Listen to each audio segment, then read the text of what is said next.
good afternoon. What's a good Troubadour here from Thailand. Hope you're doing well. It is 1 Angkhan. We're Tuesday here in Thailand. Yeah, lovely sunny day. Bit of cloud out there. Must have got a bit of high cloud, but it's a very nice, sunny, hot day today, about 30 plus degrees. Yeah, you can feel the heat. It was a bit chilly this morning. Woke up about 7:30. Yeah, about 25, 26 degrees. Yeah, a bit chilly for me, but it's nice and the sun's up, and I've been out doing a few things, and so yeah, it's been lovely. Anyway, but I've also been spent a lot of time, because again, this is we've got plenty of time. Yesterday was a quick rush through the game, through what happened. Didn't do a player ratings. I'll do a player ratings now and put it on the thumbnail, etc. And so yeah, about yesterday of Sunday's game. Listen to the outcry from City fans, City websites, as well as the other websites, and see what the mainstream Southern-based biased media is saying about the game. And yeah, so for instance, yeah, just sit back and relax and enjoy it. Really, it's like having a Thai massage. Somebody's massaging my shoulders while I'm sat there enjoying myself, listening to. But I'll get off my chair a little bit because I've listened to some crap. Again, for instance, especially from the Scousers and mainstream media, Sun-based mainstream biased media, yeah, and still talking about. The main one is about the goal that never stood, and yeah, and oh my God, how terrible it was, and the fact that they never got, it was never given, and I saw Sky News and introducing interviewing McAllister about it, and you know, and Slot having a chat about it, and yeah, for instance, and everybody's having a big scream, oh, the mainstream, and but again, it was just the fact is it's still, and I've listened to Dermot O'Gallagher on Talk Sport, and listening to why it was called off, etc. But again, it's really, to me, it makes no difference. Was it harsh? They're also blaming, because they're saying, well, Man City had the same, and that was got with Bernardo Silva studying the, you know, when they played against Wolves, and la la la. You know, again, this is the thing. It would have made zero difference whether if Liverpool got the goal or not got the goal. Was the goal? Absolutely not. Because again, when Manchester City, and for instance, when I'm watching Manchester City, when we get a goal, and this was going on about when I was looking at fans celebrating when they got a goal, and they celebrate like they're you know, like what was it called, like Richarlison, you rip off the t-shirts, yeah, you know, and then I see a lot of City fans, you know, and I'm saying, you know, I'm not saying all City fans, the majority of City fans I see it, and I've seen also some other fans see it, you know, if you score, right, a goal and it's 1-0, right, then what you do, okay, you say congratulations, well done, brilliant, oh yeah, fantastic, great, absolutely superb.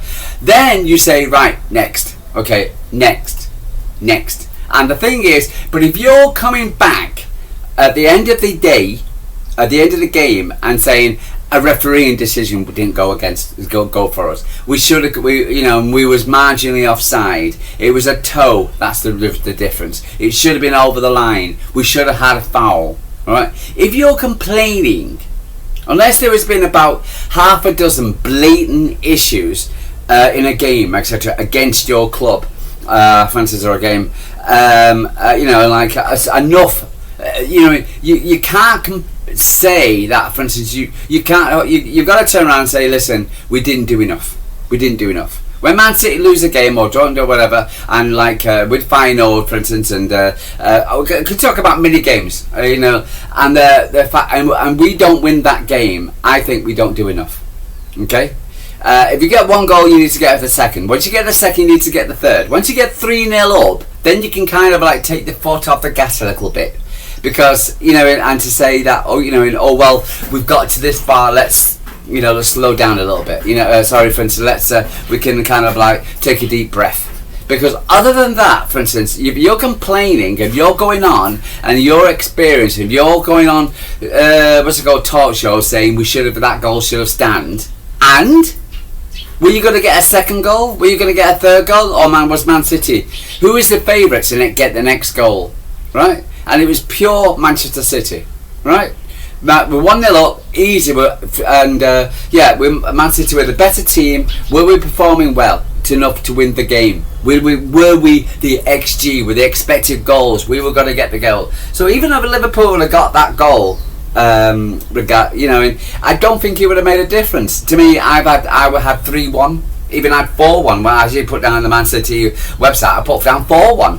And if I was that confident coming into the game, I thought I'd give Liverpool a goal because I thought they would get a goal against us. But I didn't think they would win because I thought they'll get a goal. But I don't think, but yeah. So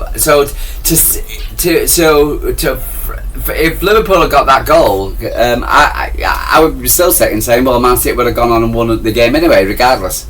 I just feel that way, and I think, for instance, we kind of I wouldn't say took our foot off the gas, but we should have gone for more goals, and I thought, for instance, Liverpool were marginally better in the second half, but overall, no, I don't think they will. So, it's Sky Sports and Bias BC and and talk crap, etc. and blah blah. Can go on about a decision, which would not be. For instance, it would not change the match. It wouldn't have changed the match. It would have made it 1-1, but then Man City would have scored the next goal. Period. And when you listen to rival fans, I've listened to Arsenal fans, I've listened to Chelsea fans, listen to Spurs fans, etc. Regardless, and everyone says Man City were the better team, and Man City would have won the game, even to get the goal started. The mere fact that the Southern-based bias media and the Scousers are still going on about it, for instance, just shows you, for instance, their mentality. And no, not having it at all. Anyway, so let's go into the player rating. So let's start with let's start with Donnarumma. Look at see Van Dijk's header ruled out as it was a bit rash in the second half, but made some good saves later on. Yeah, I think Donnarumma's play overall, etc., was very, very good. I think. He was. I thought he was played very well. He did have that. Sorry guys, I just need to put the timer on. I thought he was very, very good overall. Let's go. He came out to do those. I thought he was very stable at the back. I thought he came out. I thought he made some good saves. The Szoboszlai's goal chance, etc. on the 60th, there was their first only chance. Good save. Did what he needed to do, but he looked solid at the back, etc. Which, so I'm going to give him a 7. 6 an average. I'm 7, so slightly above what's called. But I'm going to give him a 7. I know LB, for instance, he gave him a 6, etc. Some people give him a 6. Nunes, very good defensive and produced terrific cross at Haaland's opener, having a hell of a season. 8. So they're saying 8. So this is the Manchester Evening News website. Me personally, I'm going to go for I'm going to give him 8.2. And the reason why I'm going to I'm going to give him an 8.5, and the reason why I'm going to give him such a high, because not only did he didn't look trouble throughout the game, no mistakes. The cross to Haaland was good. When he got the ball, I could see him dribbling in. He didn't have any. He didn't have any issues. He really didn't, and I thought he really is becoming a fantastic right back at the moment. And but also, for instance, he can drive the ball. For instance, so he really is a good right back at the moment. And me personally, I've always wanted Kuzanov at the back, or get a permanent right back. But right now, I'm very, very content when he's actually in the game. He's had a few bozo moments, but because he's probably the reason why he's not a proper right back, but he's been made into a right back, and quite honestly, he's doing a very good job at it. So I'm going to give him an 8.5, and I thought because he gave me no reasons to not think he's going to do any mistakes, and I just feel very confident with him. Diaz, outstanding for much of the game, including a crucial moment when Salah could have as an opening net.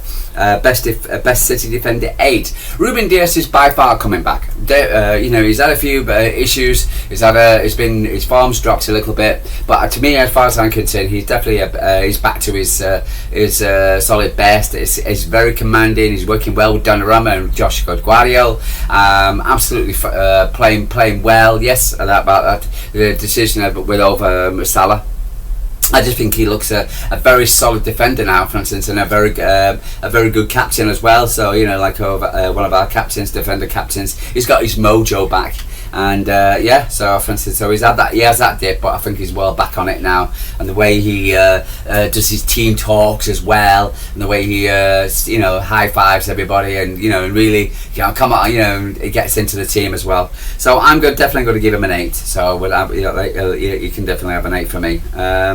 Right, Guardiola, some meaty challenges to keep City stable in the back, although he nearly let Salah through to score. Yeah, I think again, let's go listen to LB and a few others. It does look a bit tired, and I don't want him to go play with Croatia because they've got a couple of dead teams in theirs, and there's no reason why he should be playing for Croatia, but it does look a bit tired. Because I think he was the player of the season last season. Personally, he's played loads of games, and he just looks a little bit off it, not his high standards. So I'm going to give him. Give him a 7. I'm going to stick with a 7 as well. I think he did enough, okay, and but he does look tired. I think he does need a rest. O'Reilly, Salah gave him a tough time early on, but yet settling into and held his own before charging up the pitch to assist the third. A 7. I thought a 7 is low. O'Reilly was brilliant. O'Reilly is walking around like that at the moment. The reason why he's walking like that because he's got Mo Salah in his pocket. He was brilliant against Salah, for instance, and yes, Salah was always going to get past him at least once. And but as far as apart from that one challenge, he kept Salah very quiet throughout the game. And again, he always seems to be getting into the box and getting into the chances. He had a chance to score. He got a bit of cramp out of it, but I think he just looked knackered. He should have crossed it rather than actually do what he did. But for instance, the mere fact that this guy always seems to get in a chance in the box, as well as being in his position to stop in his defensive position on the left back, etc. Ryan Ignori is going to be really a struggle to get back into the squad. And when I listen to rival fans, again, I listen to a lot of rival fans, and everybody mentions, that guy O'Reilly. So for instance, and I think I heard him on about 4 shows yesterday, as well as TalkSport, and two on TalkSport yesterday, talk about Nicholas O'Reilly. So they give him a 7. I'm going to give him definitely an 8.2, for instance, 8.3. It wasn't good as Nunes but I thought he was just as good. But he's really good. So again, that one chance, but he was always going to get that one chance. But unfortunately, that's his job. Gonzalez overcame some early issues to take charge of the game and scoring a crucial second goal before half-time. 8. I'm going to give him an 8.5. I thought it was absolutely majestic. It really is. When you're looking at players, for instance, when we thought as they stand in for Rodri, can he work alongside somebody? I never expected him to be this good, and he seems to get better every game. He's a hard, tough young man. And he's come on leaps and bounds since he's come at City. When it came at City, for instance, City weren't playing well. We're in a bad position, loads of injuries. He was pushed into it, and but he's come on leaps and bounds. And I don't know how Pep is training him at the moment, but he's learning, and he's learning very, very well. And right now, he's going to prove some difficult competition for Rodri when he comes back into the squad. So they give him an 8.8. I'm going to give him an 8.5. I thought he was excellent, and he got his goal as well. Regardless deflected, it's if you don't shoot, you're never going to get the opportunity. So the mere fact that it was deflected is just here and there. David Silva, vintage Silva, dropping deep, helping centre backs, but also storming towards the counter and really losing the ball. Yeah, brilliant.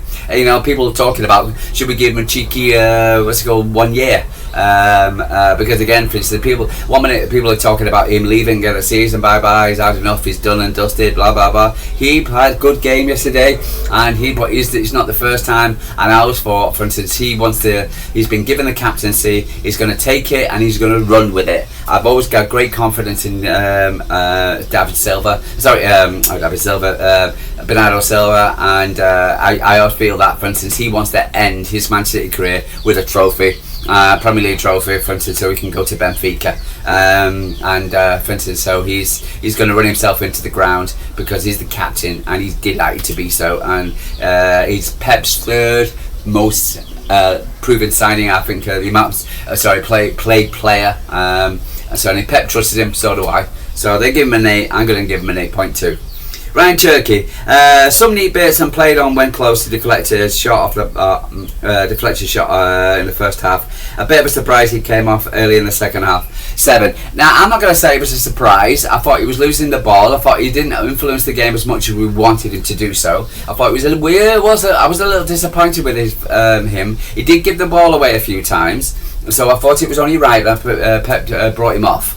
Again, for instance, everybody was saying he needs to start. He did get his opportunity, but I don't know whether it was one step too far, whether the pressure of the game got to him. I don't know. It was a goal, but he did. I don't know. For instance, he didn't perform in the way we expected him to do so, but he did make a contribution. But a 7 for me as well.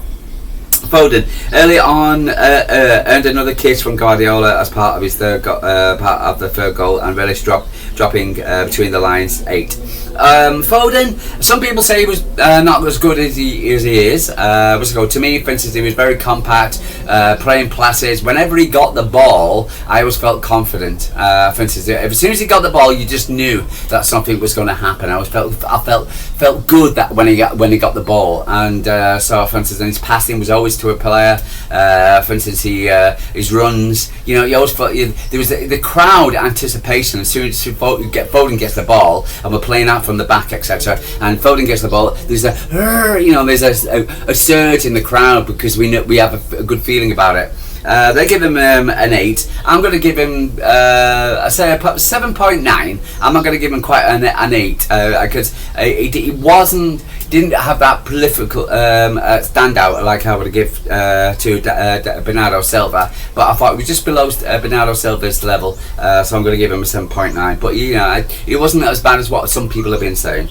Doku, well, as close as you can get to a 10, unplayable all the game, and wonderful goal that was clearly deserved. A 9. Close to a 10, but they're going to give him a 9. I'm going to give him a 10. You've got to give the guy a 10. The goal was just sublime. The build up to the game, the goal, etc., was brilliant. The most turns, even when they put two on him, for instance, he still went straight through the centre of him. That young lad, etc., who had a great game against Real Madrid. For instance, he definitely brought back to down to earth. And for instance, and he just couldn't stop him really, apart from fouling him and bringing him down, etc. He looked sharp, twists, turns, humble man, talks about God as well. He's very religious, and just got married as well. So, for instance, but he's becoming the player Man City fans want him to be. He's had a really good season. Had a bit of a kind of dip of a couple of games where he wasn't as influenced, but he certainly made up for against Liverpool, and he was brilliant. I'm going to give him a 10. He deserves a 10. Haaland misplaced penalty, but the header was terrific and he stayed involved in the game. 7. I'll give him a 7.5. The reason why I'm saying that, he got his goal, he got the first goal, which is brilliant. He should have done better for the penalty. He wasn't as influential as he is normally, but for instance, I always thought that, for instance, we could, when you got Haaland on the pitch, there's always an opportunity to score, and so it wasn't surprised when Mamouche came on, but happy for, absolutely delighted.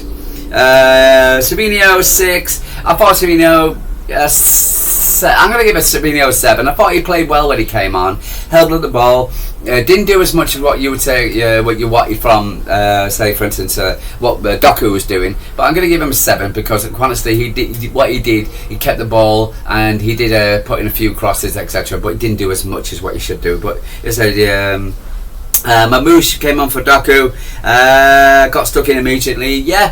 Solid 6. I'm going to give him a 6. Nothing fantastic, etc. But for instance, he only came on 74th minute, and but he looked solid as an excellent substitute. Not used: Trafford, Stones, Aki, Iagnori, Lewis, Reinders, and Bob. But overall, can't complain. I thought, for instance, Pep Guardiola, by the way, I'll give him a 10. 1000th game, and you know, in a great press conferences, great, for instance, leading out the poppies as well. He looked amazing, for instance, and I'm really delighted for him and his 1000th game, and I'm so happy. What's the goal? We could have given him a 3-0 fantastic win to go into this international snow. But other than that, for instance, delighted, absolutely I'm smiling and delighted, listening to a lot of rival fans, expecting a few digs in Man City, but again, all I get is the sharks in the water and they're after Arsenal, and the Arsenal fans are now looking over the shoulder going, uh-oh. By the looks of it, by the sounds of it, I think they wanted Liverpool to win rather than City. So yeah, which is brilliant. So I'm still sat here with a smile on my face in an oven. It's about 30 plus degrees in here, 40, easy 40, and yeah, I'm smiling. Anyway, guys, I'm going to be leaving a true blue chai from Thailand. Like and subscribe. Back tomorrow again. We'll find out what we need to talk about. But again, we could talk about this game for a few more days yet, and the way we're playing it as well. Anyway, guys, I'll leave you a true blue chai from Thailand. Like and subscribe, and I'll speak to you tomorrow.